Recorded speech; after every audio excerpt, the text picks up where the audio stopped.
The broadcast is now starting. All attendees are in listen-only mode. Wayne again. We had an amazing webinar on Friday, actually another one earlier in the week, and we are so excited because we have got Philip Taylor here with us today from Mad Agriculture, which I just love.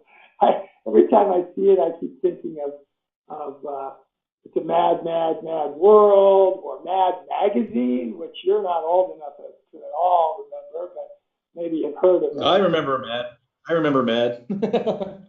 And anyway, it's just cool. Is it an acronym, or is it? Give me a little bit of that history.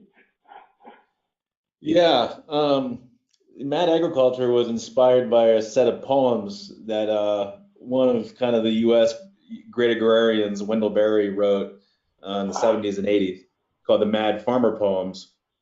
And these poems they call humanity, to live with a set of virtues and principles that I think we all long to see in the world: love, reciprocity, stewardship, a sense of place, indigenous wisdom.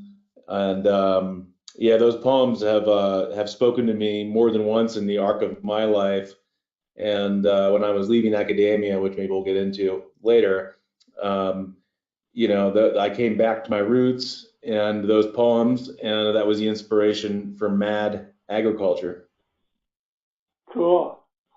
Yeah, I do remember some of Barry's, and you're right. That's very cool. Lots of. By the way, everybody, Reeve and Mark are going to scroll around on various sites that Philip has given us to show about him, and we're going to do an interview format. It's going to be fairly loose and no specific guidelines to it.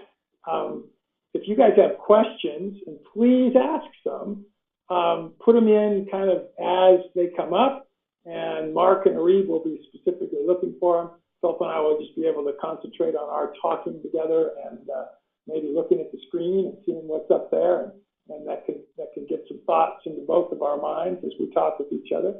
And then if you've got questions, we'll try to answer them as we're moving along through. We'll keep this about an hour, and again, at the end, if there's more questions then we'll be met in an hour. I'm sure Philip will stay on a little bit with us, but we were very respectful of all of our guest time, and so try to get your questions in before that.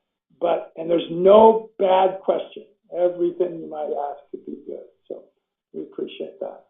So we kind of started this way, but why don't you give us about 5 to 7 minutes, whatever you'd like, kind of a life history. So go back to childhood, just sort of briefly bring us up to the day, and then we'll dive into some of the things that we talk about.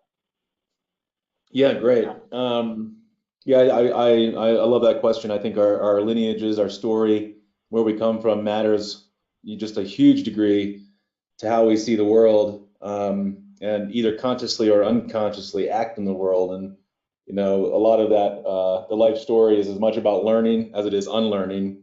And so I've done a lot of that in my life. And my story begins in growing up on the Chesapeake Bay in Maryland, the eastern shore of Maryland and the east coast of the U.S.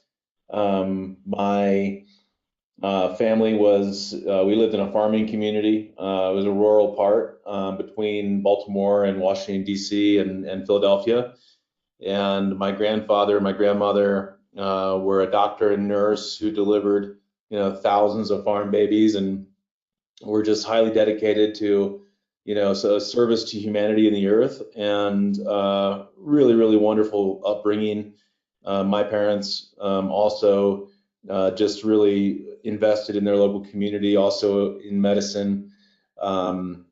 I grew up kind of romping around the forest lands between all the farm fields, and then I worked as a farmhand off and on, growing up.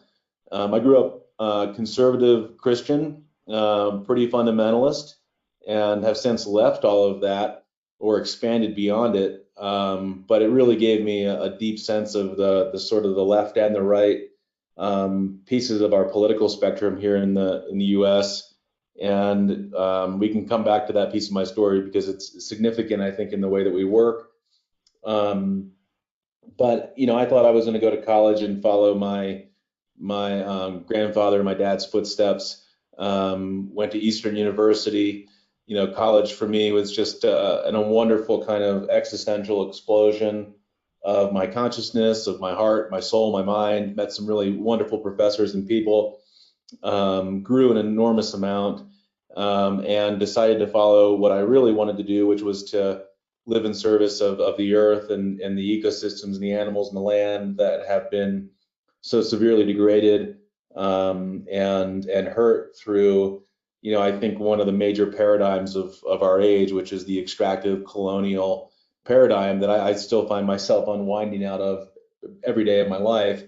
And so I went to college. I got a master's degree after a very brief stint of working in Malawi, Africa, doing some agriculture-oriented work, which was a big shift for me, working internationally and really trying to do my best, come up with the best intention, but realizing that I was part of a sort of a global system of agricultural relief that wasn't tilting the world in the right direction. I was helping, provide access to free fertilizer and seed, and that was really, while I thought it was a good thing, it was actually just inviting locals to join these global commodity markets. And that was the first real big experience sort of coming out of college, that I was trying to do something good with my life, but realized that I was actually creating more harm in the way that I was working there, and just felt increasingly frustrated with my sort of inability and lack of maturity to know how to operate in the world and complex systems where, justice and injustice can be seen or not seen, and you really use that period to say, I'm going back to college. I want to join a container where I can grow and become, sort of mature my critical thinking skills, develop as a human, and got my master's at Virginia Tech in stream ecology. Went from there to do my PhD at CU Boulder in global biogeochemistry and ecology, and traveled all over the world studying ecosystems, mainly rainforests, studying the carbon, nitrogen, and phosphorus cycles. During this time, met a lovely woman, my wife, Nicole, and we've now have 4 kids. And so raising a family while doing all of this growth and adventuring.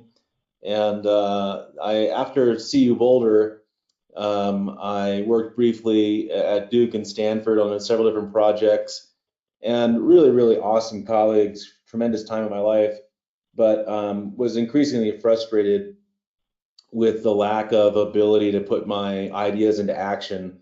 The currency of academia is publishing papers, which are certainly a starting point, but unless those ideas take root and find energy on the ground and transform lives in the land, it's sort of, you wonder what the meaning of them is. And so I became a little frustrated with academia, and through a series of sort of different iterations, finally pulled eject.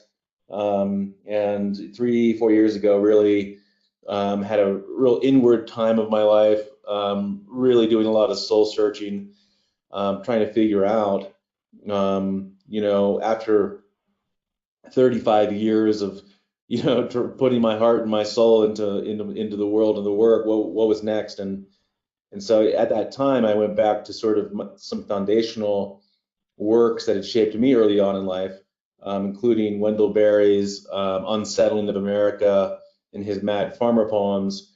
And that was really the kernel that kind of gave birth to Mad Agriculture, that is as it stands right now and continues to evolve. So that's my life story in a few minutes. Lots of interesting things I've learned along the way, and just incredible people and an incredible earth that we live on, and to see its beauty and the tragedy and and the full expression of its ecosystems has been really joyous, and I feel like that's what really, the mission of Mad Ag in so many ways is, how do we heal our relationship to ourselves? How do we heal our relationship to the earth and to other people that have been oppressed and traumatized in sort of the conquest of civilization? And we certainly have a lot to celebrate. Humanity does, and we certainly have a lot to reimagine and restore. Very cool. By the way, we have a lot more sort of in common than either one of us would probably ever think of. Not only being almost neighbors, but I grew up on the West Coast, so sort of the opposite ends of the planet. Did not grow up with a I'll just call it, human health or people helping family, although an amazing family. My dad was an aerospace engineer, actually a test pilot. Came out of World War II and flew C-47 transport planes in World War II, and then came back and went to work for a company called North American and flew fighters. And lived in an amazing place where Chuck Yeager lived down the street. He was a friend of my dad. At one point, Neil Armstrong lived literally right behind me. And the story that I've told is that another family moved in next door to Armstrong, and all I knew was that there was a great amount of music that came out of this place. My parents complained about it, and then the guy that was making the music, who seemed like he was about 10 years older than me, I was 8 or 9 at that point, would throw dog crap into my backyard, and I would do the same back to him. And I found out many years later that was Frank Zappa. And Frank Zappa lived next door to Neil Armstrong for about a year or something like that. But I got introduced in 2 ways to agriculture during that time. One piece of this I've never told the rest of our group here before. By the way, I'm going to get off of this in a second, but was my mother's side of my family homesteaded from Pennsylvania to Oklahoma in the 1909 land rush. So my mother was born in 1916, but her sister, one of her sisters, was born on the wagon train coming from Pennsylvania to Oklahoma. My mother grew up on the farm, did not have running water, electricity until she was in high school. And it was during that time that the recession or the depression started. And she didn't even know what was going on. She didn't even realize that there was a depression because life never changed. And and my dad grew up in Chicago and was hugely impacted by the depression, and it had a major impact on him. So it's interesting to hear their story. But anyway, bottom line, taking it a lot further, my cousins still live on those homesteaded farms in Oklahoma, near Enid, Oklahoma.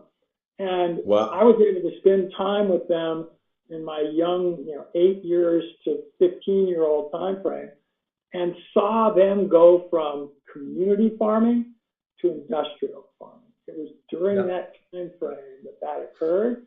And now their sons are running those farms, and most of them have left, but they've still kept them in the family, but it's all industrial ag, all something I think both you and I would not think real favorably of.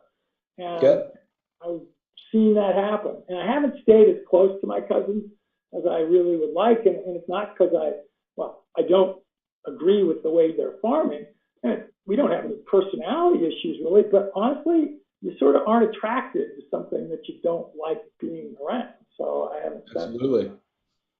But then when I grew up in this Lancaster, north of LA, it was called the alfalfa capital of the United States. And I was growing up in the city or town, it wasn't a city, but literally right behind my house was vacant land that at the end of the street, there was desert. And then beyond that desert was center pivots and flood irrigated alfalfa, all artificial in the middle of the desert that shouldn't have been there. I mean, saw the worst kind of agriculture occurring. Huge pesticide, herbicide use, huge amounts of ammonia.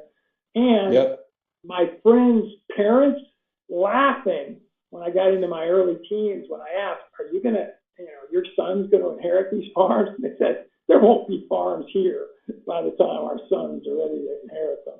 This will be desert again. And that was true. And what was over 20 million acres, if you did a Google Earth today, you'd see maybe 1 or 2 center pivots in the whole area. And the rest, fortunately, has been resilient and has recovered, but it took 30 years for it to recover from that. My goodness. It was just terrible. Anyway, that was the beginning of what changed my whole course.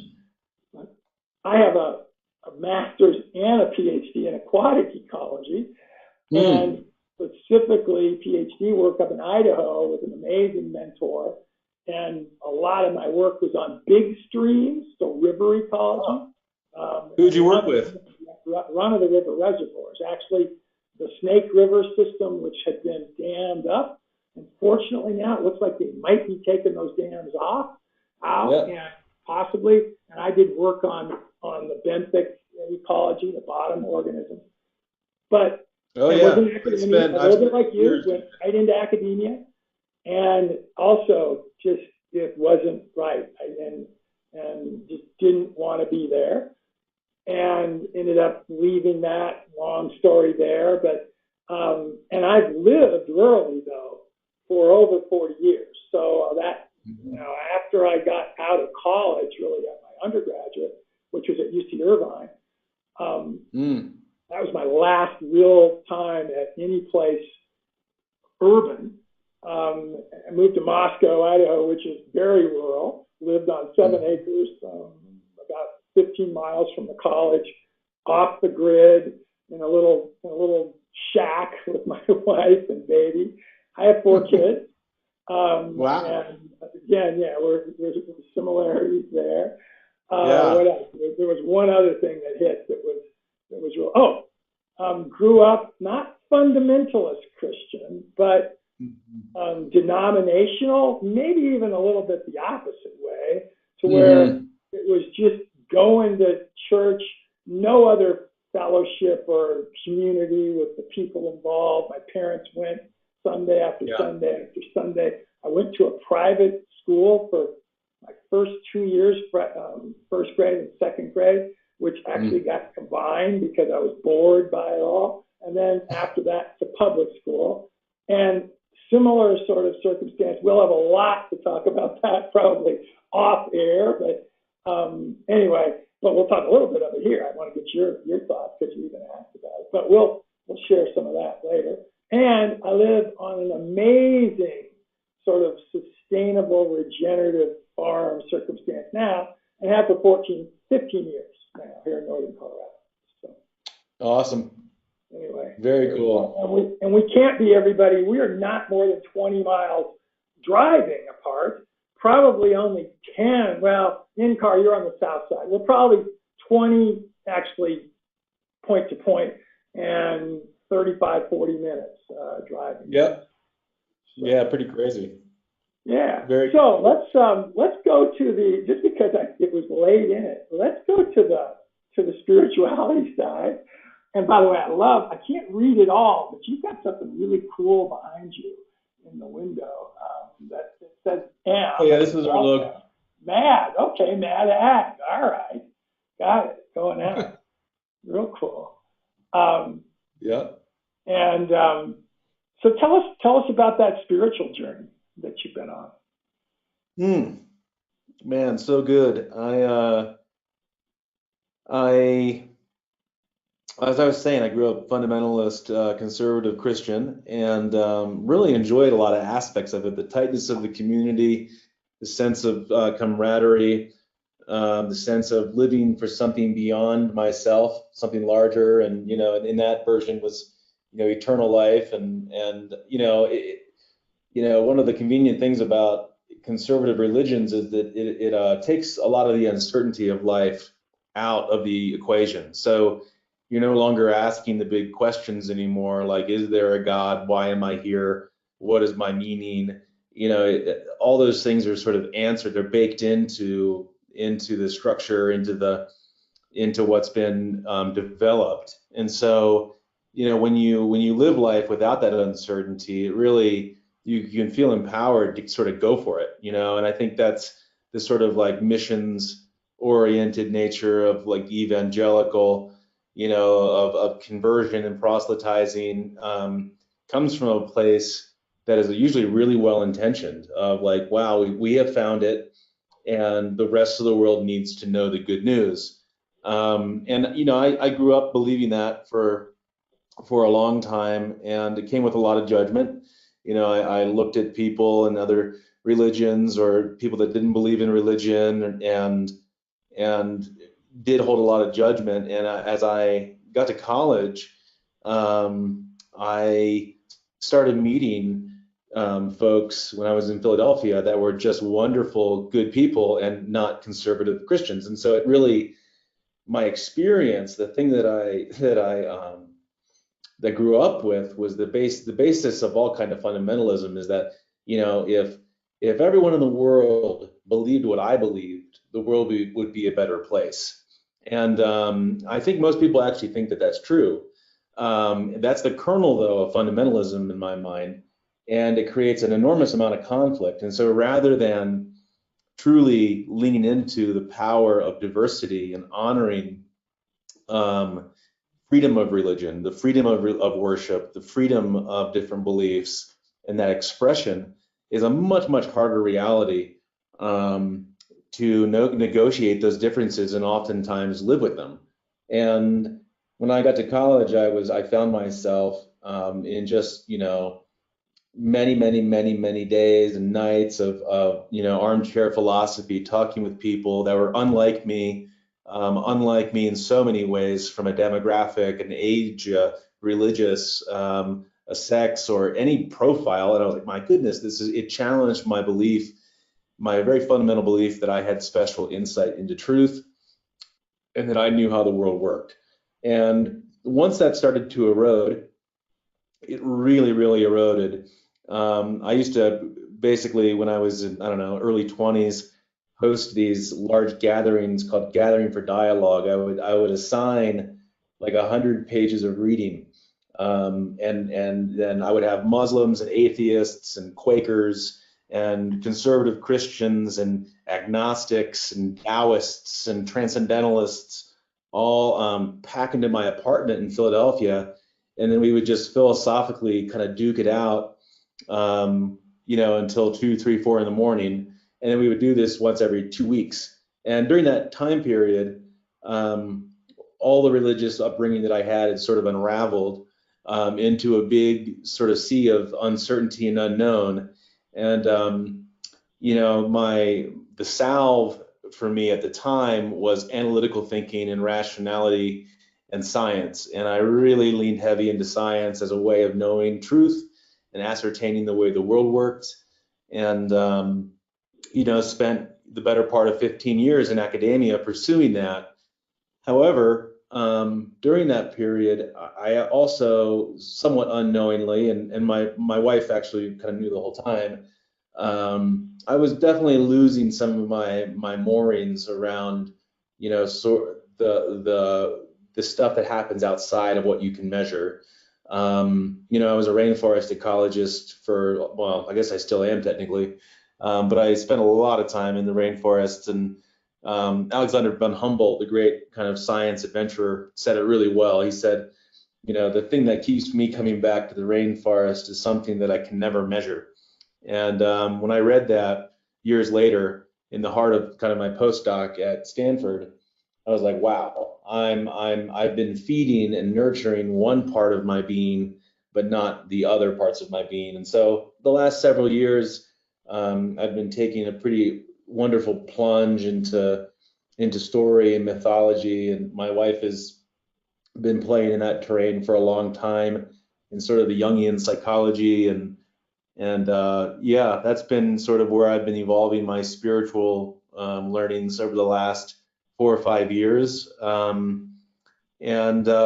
Yeah, it's been lovely and beautiful and difficult. And there's a yeah, it's really about the journey. As cliche as it is, it is really about not necessarily arriving and knowing something, but about enjoying the questions. Rainier Marie Rilke, the German poet, has a great quote that I'm going to paraphrase, which says, the challenge of life is not to find the answer. The challenge of life is to live the questions in hopes that one day in the living you will find the answer.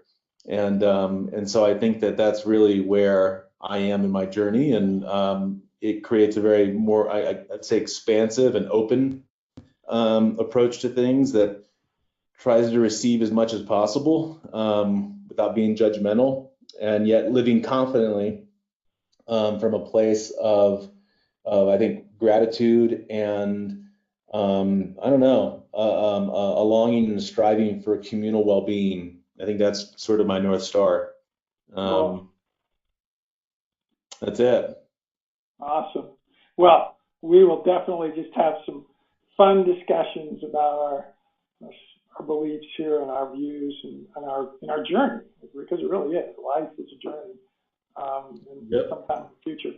Quickly, tell us a little bit more, because you've mentioned your wife and then your kids. Yep. How old are your kids, and what are they up to?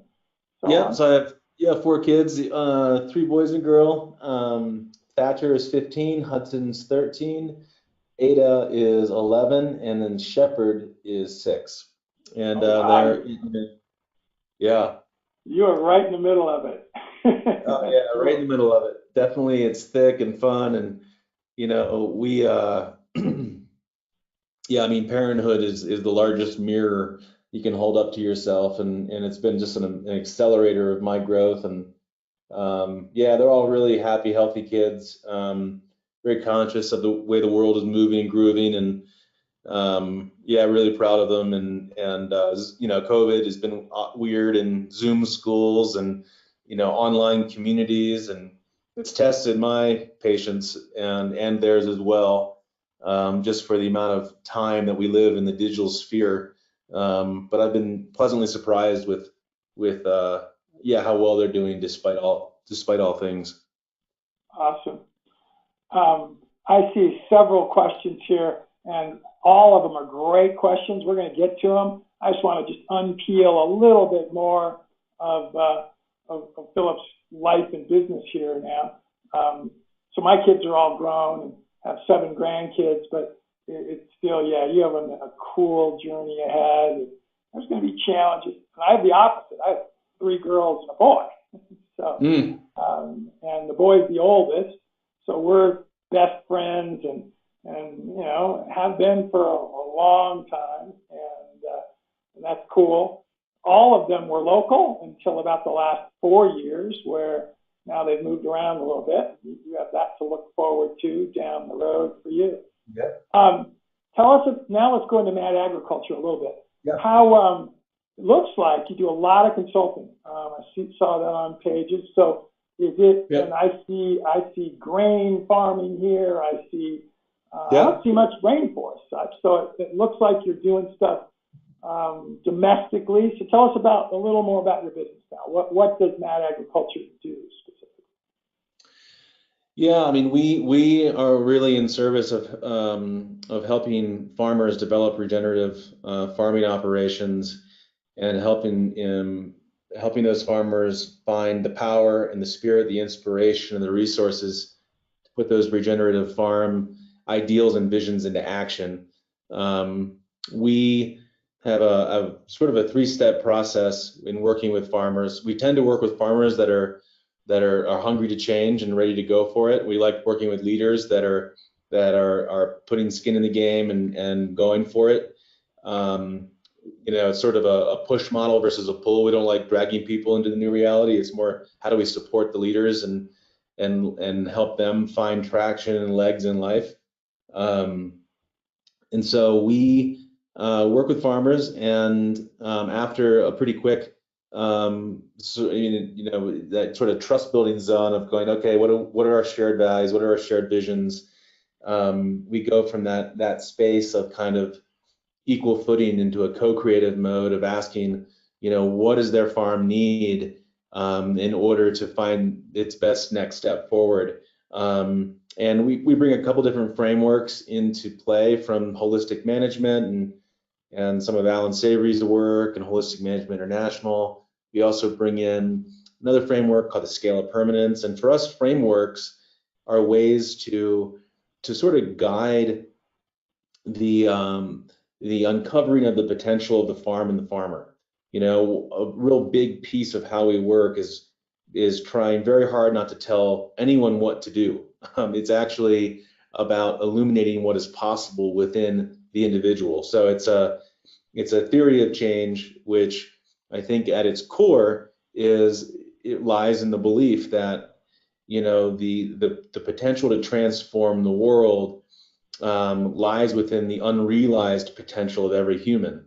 And so we're very careful about, I think, just creating the container in which the farmer and the farm family can find that kind of vision in life, and we can provide that kind of container and boundaries for discussions around what about their ecosystem is kind of poised for action versus not. And so what the Scale of Permanence is, one framework that I mentioned, helps us do is it helps us slow down and look at the dimensionality of the farm ecosystem, looking at the things that the farmer can't change, like climate, to the things they can change, like soil health.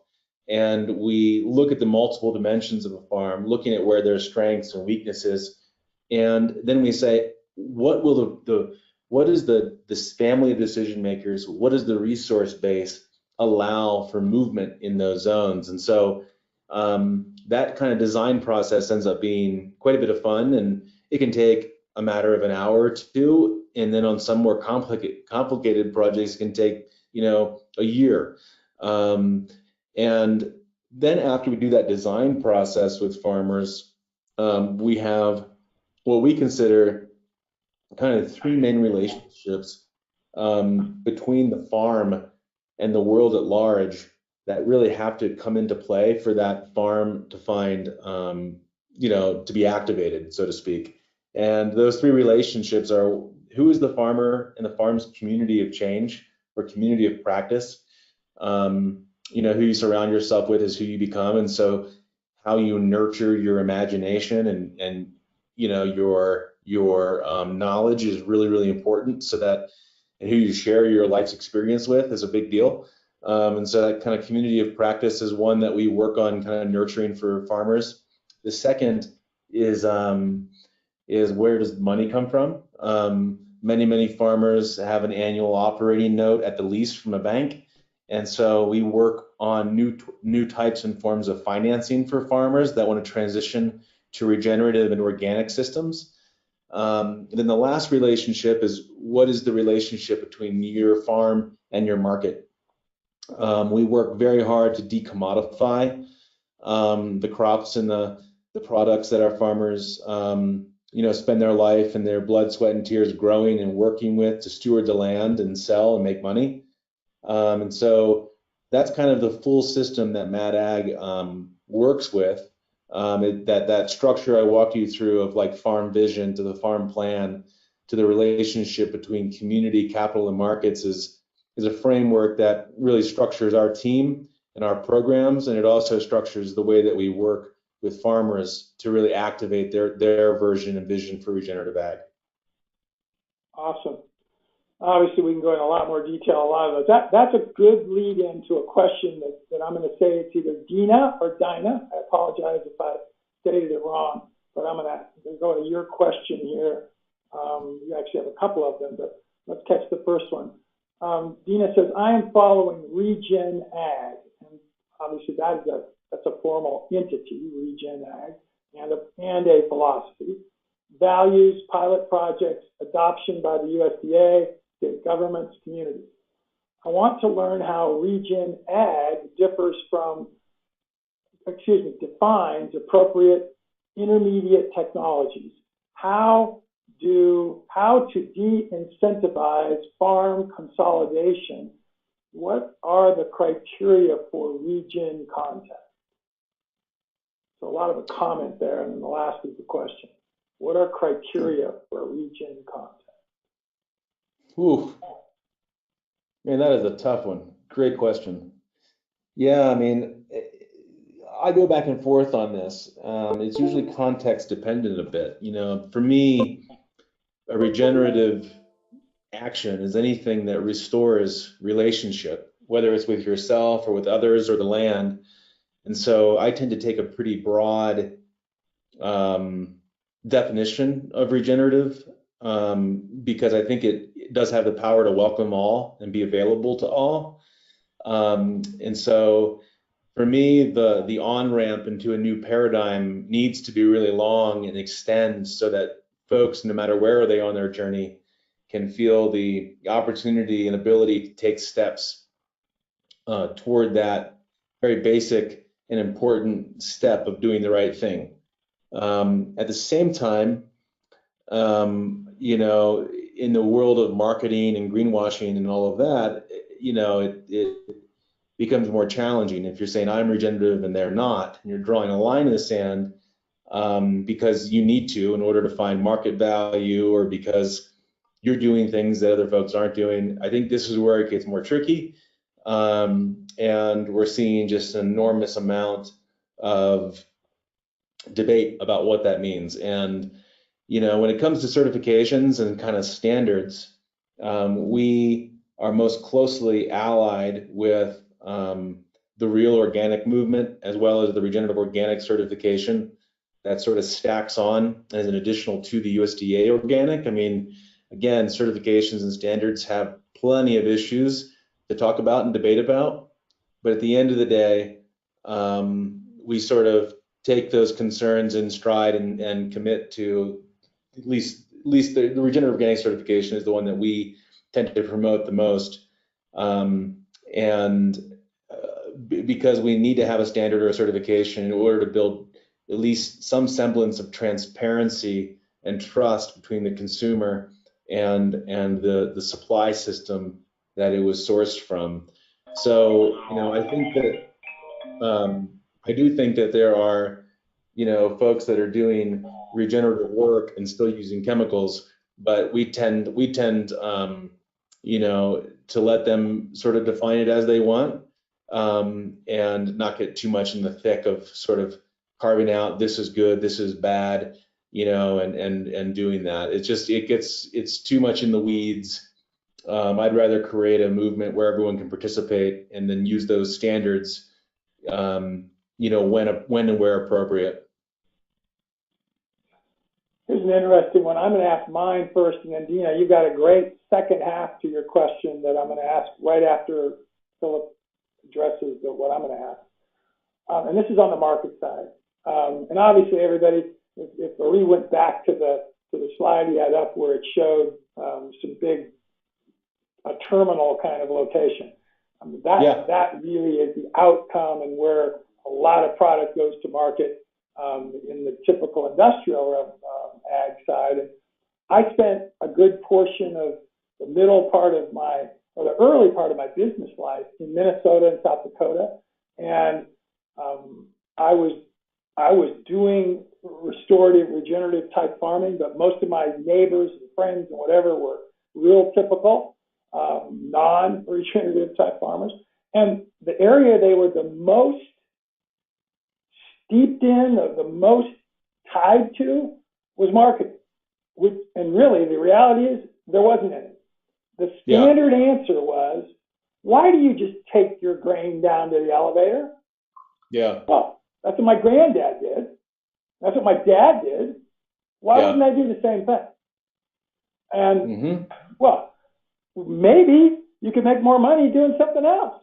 You could think about it anyway. But I'm a farmer, not a marketer.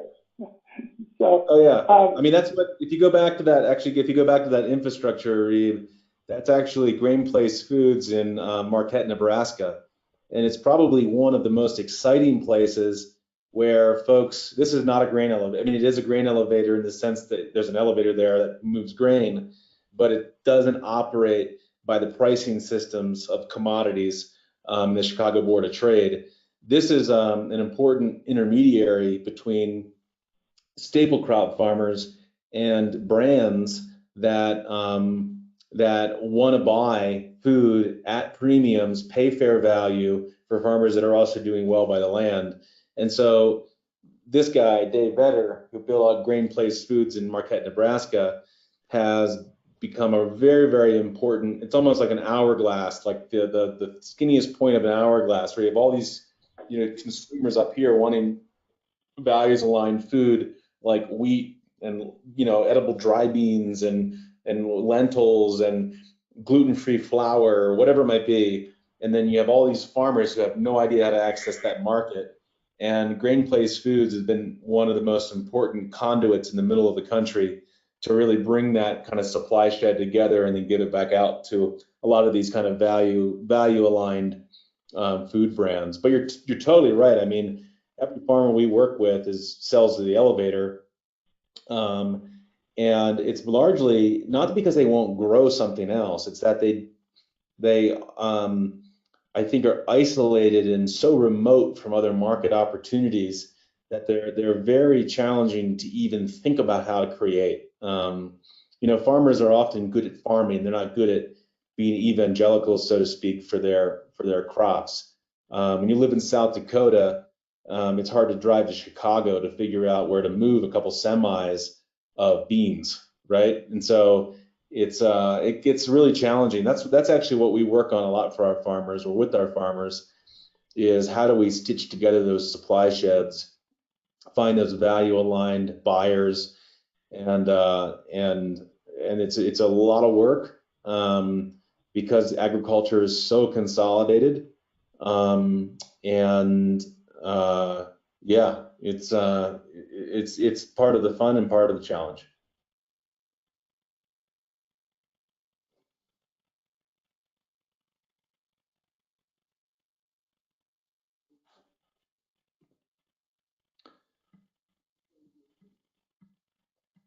Let's see, Wayne, are you still there?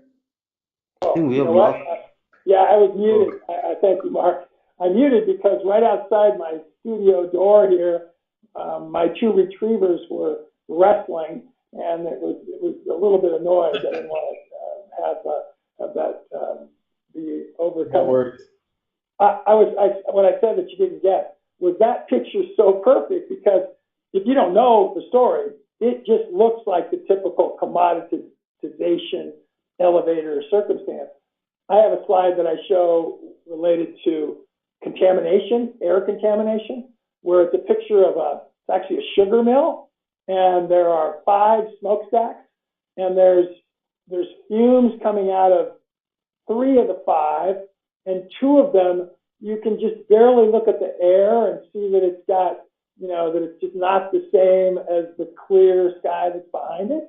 So I asked the question, as you look at this picture, which one of these stacks is creating the most pollution? And everybody goes, oh, those 3 there with that ugly white smoke coming out. And I said, no, that's not right. That's actually water vapor for the most part. Yeah. It's those 2 over there that you can't see at all. That's nitrogen oxide, that's sulfur dioxide, and visually you can't even tell that you're having a contamination.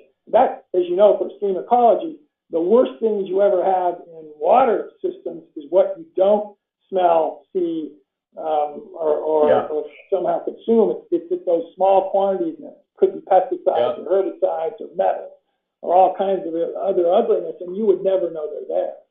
But absolutely. So I'm going to throw a hypothetical out to you, because this is one that you're obviously working on, and we did have a slide up there. I didn't put it back up. Let's assume I'm a farmer who has been very traditional, and I am now changing. And there's one thing I've really changed, and that's that instead of taking my product to a traditional elevator like we're just describing, I am taking it to the fellow we just talked about. And not only is he doing a better service by what he's doing with it, he's also way closer. He's 50, I only drive round trip 15 miles to him. And if I go to the main elevator, it's 30. How do I get my carbon credit? This has been confusing, I know, to farmers. I'm assuming that's one of the things that Mad Ag is helping with, and there was a slide. Farmers need to know, how can they get credit? Because that's an area that's, again, not their expertise. So, carbon credits, I mean, are challenging in and of themselves for many reasons, and we until recently were working really hard on trying to get farmers paid for it. And actually, you can see on our website, we still advertise that we're working on it, but it's been such a challenge to measure, report, and verify a ton of carbon in the ground. It's not cost effective. The uncertainty is really high, and the rate of accumulation is just so hard to see. It's hard to build soil carbon in a way that's cost effective. I mean, you could definitely do it pretty quick if you wanted to spend your life savings on an acre, but that's not agronomically possible. So, especially in the areas we work on, these large, staple crop farms that are traditionally just gigantic monocultures, it's just very difficult to measure the change. And so we've actually put a lot of our carbon credit stuff on hold, partly because of those practical limitations. And we weren't even thinking about full life cycle analysis of what you were referring to, where, if a farmer is now, selling something 50 miles from their house instead of 200, what are those kinds of carbon benefits of doing that? Like, that's not even possible in the way that people are thinking about carbon markets right now. And so, we were just focused on, regenerative practices that build soil carbon, in your agricultural soils. And so it's not that it's not possible. There is some great technology coming out. There's a lot of really smart people working on it. I've kind of come to opinion that's actually more around philosophical concerns of monetizing soil carbon, and some of those concerns are as simple as, an offset is exactly that. Someone's doing bad somewhere, and by buying an offset, you're sort of doing good. And for most of these polluters, whether it's coal or fossil fuel energy, like, there are plenty of other things that are happening there at the smoke pipe that we know aren't good and should not be happening. And to offset that, I think it's one step short, or maybe several steps short, of really dealing with the root problem that's going on, which is our reliance on fossil fuels, and creating mechanisms that allow business as usual to just carry forward. I also just have, issues around further commoditizing of nature. A ton of carbon isn't just a ton of carbon. A ton of carbon is a unique feature of the ecosystem that carbon is in. A ton of carbon in a tropical rainforest is not the same as a wetland in Iowa. But when you market them, they, on the balance sheet, are the same. It becomes fungible, so to speak. And I think that kind of economizing of nature hasn't done us well in the past. And I think that we can come up with more creative ways to incentivize and reward farmers rather than creating a carbon market around it. So Dina, I said a great lead in to the couple of questions that Dina's got. By the way, others of you in the audience, don't let Dina just take the whole show here. By the way, Dina, thank you so much for your questions. But you guys get creative with your fingers too and ask some others. She says, can I pivot the regen challenge? So she's just saying, I'm going to take it a different direction. What if we design for a dignified, empowered farming lifestyle? How many people do you think will be rejoining farming? She then puts in parentheses, homesteading, given feasible land and training. Great. I think that's a great question. Probably get lots of different kinds of answers from different people. So let's just see what Philip says. If the socioeconomic conditions were favorable, that you could move a family onto some land and steward it and um, still economically thrive in the world, in the sense that, you could send a kid to college, you wouldn't have to have 3 or 4 off-farm jobs.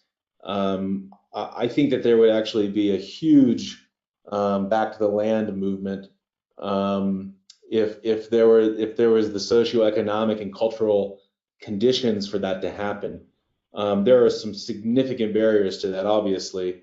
One is business as usual in the status quo, but another one is just land. I mean, folks that own land, the younger generations don't want to farm because of the conditions, and we have a huge succession problem on our hands here in the next 2 decades, where land is one of the most secure investments you can make. And so the folks that are going to be owning the land in the States are either going to be international or probably private equity and hedge fund managers. And that is certainly a step in the wrong direction. And I just don't see a solution right now on the table that actually systematically kind of allows a younger generation to move back into stewardship at that kind of scale, that land is owned and operated. I do think, though, that land in particular is such a, I mean, it's such a dark issue. We got this land, so to speak, through colonization of the West, and moving in over First Nations individuals and members, and we took it by force and deeded it out. And I think that, we're going to have a reckoning in some way or another, where we're going to have to really reimagine what land ownership even looks like. I think that it's part of the kind of rugged Americana individual patriotism to sort of own land, private ownership, it's mine, put a flag in the ground. And if you look at, I think, more enlightened indigenous ways of stewardship, it's often communally owned or oriented. And I think that we're going to have to really get creative about the future of land ownership and stewardship if we're going to have people that have no money to buy that land or even participate in buying that land actually steward it and produce good, local, healthy food. So it's a huge issue. I do think the energy and the appetite's there, but the path to get there for a young family or whoever to go do that is unclear. There are some bright spots, though. I'll give you one bright spot. The Agrarian Trust is a great example of where people come together in the community. They purchase a piece of ground together, and that they issue like a 99-year-long lease to a farm family to manage that land, and that lease can be transferred between generations. And so you have the sense of stability of a longer term position on the land, yet the charter for the land, how it should be stewarded, is collectively designed by the community of investors that purchase the land. So it's a way of creating a commons, and I think that the commons framework could be a really interesting one that sort of breaks the traditional private land ownership and ownership by the government. It's sort of a community-owned model, kind of like Poudre Valley Land Trust up where Wayne lives. Oh, yeah. So anyway, I think those are some of the exciting models of land ownership, stewardship, and tenure that are going to be required for us to get creative and see a land that's rejuvenated through agriculture. Yeah, and Dina, I'm going to throw in, and if you want, go back and watch a whole bunch of the webinars I've done through the years, because I'm a huge believer in the latter of what Philip was talking about in the sharing economy mode. And the whole philosophy of sharing economy is that you take a resource that is underutilized but overvalued, and you make better use of it. There was a combine up there earlier that was shown. those combines sit in barns for most of their years in most farming circumstances. And they're highly expensive, underutilized resources. Over the long run, we're going to have to figure out how those capital types of resources get used better. So a concept that we have, so this is my ranch and farm, Philip, is an ecological business park. So I'm in a very similar to the Agrarian Trust circumstance you described. I have some incredibly valuable land. It is underutilized. I don't want to take the time, nor do I have the expertise to use it. So I provide the land. People come here and provide the expertise and the passion, and we share in the outcomes. I also provide equipment and cash and a variety of other things, but that are all things that those others don't have. And we can do that all over the world, really, with any kind of resources. And Dina, it leads to your next question, but I'm going to switch to Anthony's question here. This is a great one, and we're coming close to the end. What's your timing, by the way? Because I just think maybe your answers to these, do you need to be off right at the top of the hour, or can we go a little bit longer? I can go about 10 after. I have to prep for a meeting. So I can go another 15 minutes. Okay, sounds good. Anthony's got a great question. What would you recommend someone should do if they have a business background and want to work in the regenerative agriculture space, but don't know where to start? Yeah, I mean, the first thing to do is to figure out how to align that business background to what kind of change you want to see in the world. So do you see yourself, on the farm on the day in and day out? Do you, hands in the soil, or do you see yourself managing livestock? Do you see yourself helping a farmer build a brand for more direct to market consumer? I mean, those are the questions. Is where does your background and your reawakening and recalibrating or recentering with your gifts sort of leave you?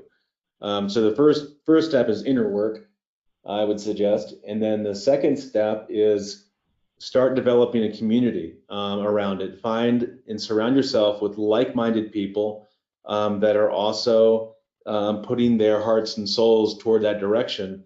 Regen Rising, is a conference that happens around here, largely online. One of the great things about the silver linings of COVID is that a lot of these in-person conferences that would cost a lot of money to attend are now all digitized and available to all.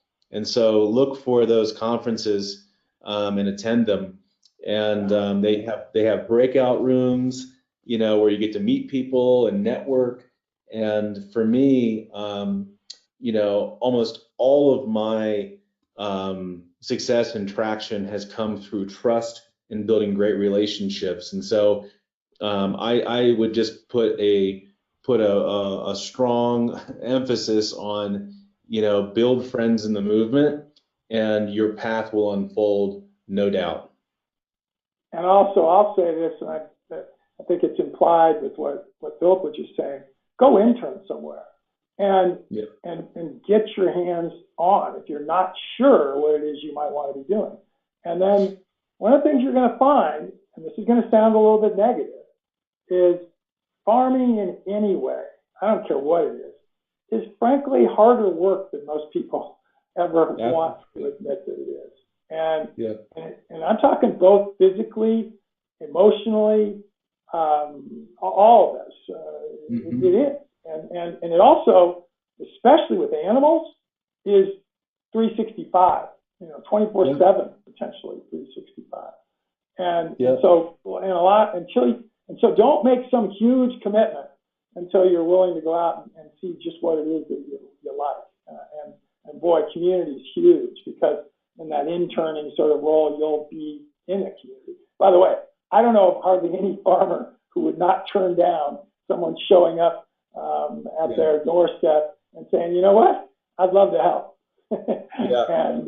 and do something. So you won't have many people turn you down if that's the case. Nope. Which leads us to a great one, and I don't think this will take the last 10 minutes, but we're going to be real firm at 10 after, everybody.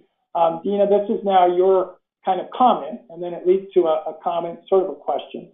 So she said, just a comment about me, I've been living in small and big cities all my life, 48 years, and after following land use situation, I wonder if global urbanization trend is counterproductive for the human-nature relationship. Oh, man, another great one. Yeah, my goodness. I mean, yes, absolutely. One of the gigantic downsides of urbanization is that we lose our connection to the places that we depend on, and we begin living more deeply in the false illusion that we are not part of nature. But as surely as I am breathing right now, and that tree behind me, will be breathing more in the spring. We are the same earth, the same elements, and it's really easy to forget that. And I think the urban trend has untied us from the earth that we have our inescapable bonds to. And so I agree with you 100%. And how we start healing the relationship between the city and the country is, I think, one of the great challenges of our time. I mean, if you look at the U.S. political landscape, much of the fractures that define our Republican and Democrat Party are also defined by city and country, and we've got to do some serious work on that. And for us, some of that work is developing relationships between the cities as the large epicenters of where things are consumed, and the country where things are provided by. And so how do we start putting more than just a farmer's face behind every bushel of grain sold, but how do you create reciprocity? Because right now the urban centers of living are taking a lot from the country without giving much back, and we've got to figure that out. So we have a program actually called Restore Colorado, which is launched in partnership with a company or an organization called Zero Footprint. And what we do is we work with a bunch of restaurateurs and food system businesses. They charge a 1% opt-out fee on their bill.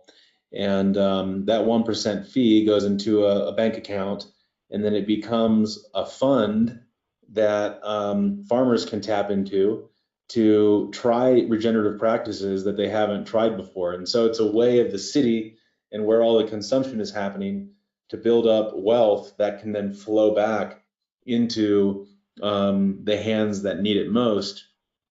And this year we have the pilot project underway, and there's 5 farmers involved in different areas, some urban farmers, some rural farmers, some peri-urban farmers, and they're trying they're buying compost, they're planting perennials, things that cost quite a bit of money to do, and you might not do unless you had a little bit of extra financing to do it. So Restore Colorado is kind of an innovative program that starts to kind of, I think, hopefully heal that divide between the city and the country. But you're right on with that. That's a huge concern, and some folks, they call it the metabolic rift. When the city forgets the folks that it depends on, there's a rift that forms, a metabolic rift, and it can have really destructive impacts on culture at large. By the way, if you, Dina and others, if you feel like in your urban and you feel like you're really finding yourself getting misaligned and you're not as connected, a little thing you can do, little thing, and anybody can do it, is find in wherever you're at somebody who's an urban forager, get in touch with them, and let them show you what's growing in the cracks of your sidewalk or in your lawn or in other places that is edible and is things that are not, things that are poisonous or that have other issues, things that are indigenous versus things that are exotic. And you will see that right in your city, you can be a little more attached to nature than you might have thought you could be. And we need to figure out more and more ways to get that done. So, and because I think the trend that we see, and that's changed a little bit here during the pandemic, but still, I think all the predictions are that something like 89% of the U.S. population will live in cities by 2050. And the dire prediction that goes along with that is that, just as Philip was saying earlier, so many farmers are leaving the farming sector, and the land is getting degraded in many places. And I agree with you totally, Philip. We've got to learn at the big setting how to farm differently. Dan Brown, I think, is a great example of somebody who's doing that up in North Dakota. And Phil Harris at White Oak Pastures in Georgia. And these are huge scale farmers, have dramatically changed the way that they do things, and are probably being a lot more regenerative and still producing very large quantities of food for the population. And they've got kids that want to continue to do what they're doing. And in Dan's case, his sons are taking over. White Oak Pastures is a sixth generation farm, and the next generation is coming along to deal with that. So anyway, 4 minutes left. Anybody's got a quick question, throw it in real quick. We're going to jump off right at. This has been awesome, Philip. You and I hope will really get to connect more and talk about a number of these things. And you're certainly welcome. Come up here to my place. Bring those kids. Yeah.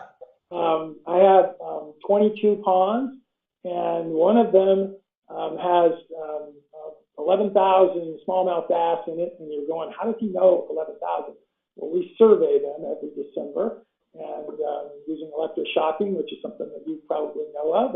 And we actually make that a party, and we harvest about 3,000 of them for 50 or 60 chefs in the region. And they buy them that day, and they usually have one meal that they'll cook with smallmouth bass for whoever their clients are. And anyway, we're 6 ounces away from the state record smallmouth bass in that pond, but yet there are huge numbers of fish that are 2 pounds, 3 pounds. By the way, the state record is 6 pounds, 3 ounces. So we're 5 pounds, 13 ounces is one that's been caught out of there. But it's a real fun place and real close. So please know that we'd love to have you come out sometime. And and I don't see any other questions. And we got just a couple minutes. Last thoughts from you. How should people get a hold of you? Or if you would scroll, maybe find a contact page. If somebody wants to get. If you want to connect, it's connect@madagriculture.org. And that's the easiest way. We also have a newsletter you can sign up for. We also twice a year publish some journals, which you can find for free digitally at the top of our website under story. There are some free digital journals, and then there's some hardbacks. So those are just some ways to stay in touch. It's thanks so much for having me on. It's exciting to see the community of conscious people that you've built through your podcast, and it's exciting to connect with more people and sharing the journey. For me, I feel like it's there's this sort of beautiful insurrection that's happening. People frustrated with the agro-industrial chemical complex and frustrated with the way that our lives and the land has been treated, and we're all making steps in the right direction, whether it's with with what we eat or what we're doing with farmers or discussing economics, or everyone has a part to play. And so I would just encourage everyone to really figure out how to use their gifts, and figure out how to use those gifts in service of humanity and the earth. And I'm confident that we'll move forward together into a more beautiful, just future. Awesome. Well, we are right there at 10 after. Philip, thank you. Mark and Arif, thank you for what you guys always do. Audience, thank you. Questions were great. A replay of this will be posted about 2 days from now on the site. Philip, by the way, unless they've already told you, we'll talk about you. That's yours also. You can Cool. take it and use it any way you'd like to in the future. But again, amazing. Didn't even get to tell you about a guy that did online stuff with Malawi. So he's working in the rainforest, Michael Cooley, who we interviewed last Friday. So I'll connect the two of you. I think there's some cool things. Yeah, that'd be great. So I love it. all right. Well, hey, everybody, have a great rest of your day wherever you're at in the world. Mark, take us out.